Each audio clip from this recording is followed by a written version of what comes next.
नमस्कार, स्वागत है आपका। बिहार सरकार को लेकर के अब लगातार कई सारी बातें सामने निकल कर आ रही हैं। इसी दौरान बिहार सरकार में मंत्री मुकेश सहनी को लेकर राबड़ी देवी ने जैसे ही कहा राज खोल दूंगी अगर ज्यादा बोला तो, चुप हो गए।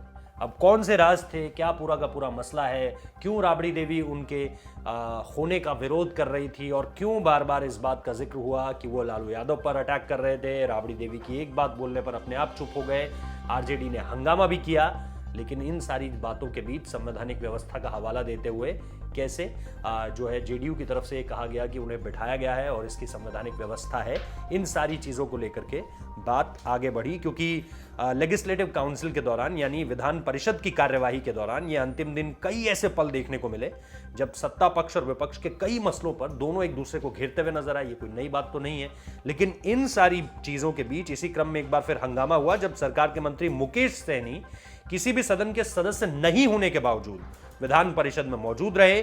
उनके बोलने पर भी सदन में हंगामा हुआ और सदन में हंगामा फिर तब ज्यादा शुरू हो गया जब राबड़ी देवी ने इस पर सवाल उठाए कि अरे ये तो जब किसी कहीं है ही नहीं तो फिर बैठ कैसे गए। और इसके साथ साथ उन्होंने ये भी कहा कि ज्यादा बोलोगे तो कुछ राज खोल दूंगी, जिसके बाद चुप हो गए मुकेश सहनी।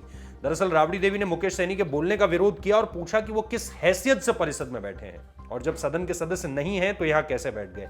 फिर इस पर आरजेडी नेताओं द्वारा इसका लगातार विरोध किया गया, लेकिन फिर जेडीयू ने कहा कि सभापति ने कहा है कि संवैधानिक व्यवस्था यानी कॉन्स्टिट्यूशनल एडजस्टमेंट्स के तहत बैठे हैं। और इस बीच विधान परिषद में मुकेश सहनी और राबड़ी देवी में तीखी बहस देखने को मिली।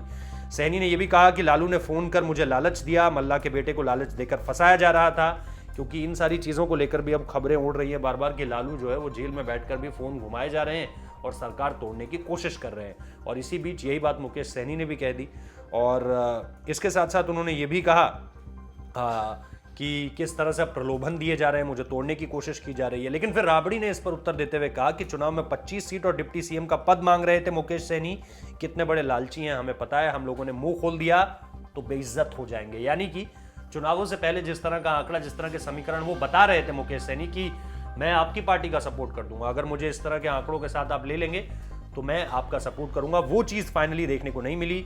इसके बाद विधानसभा में नेता प्रतिपक्ष तेजस्वी यादव के सीएम नीतीश को लेकर दिए बयान में परिषद में हंगामा हुआ, जो खबर हम निश्चित तौर पर आप लोगों को बता चुके हैं। लेकिन उस सारी खबरों के बीच एक खबर यह भी हाईलाइटिंग पॉइंट रही कि राबड़ी देवी ने प्री पोल जो कि सारा का सारा एडजस्टमेंट हुआ था, जो सारे की सारी मांगे उठी थी, उन सारी बातों को लेकर मुकेश सहनी को चुप करा दिया। बहुत बहुत शुक्रिया इस वीडियो को देखने के लिए।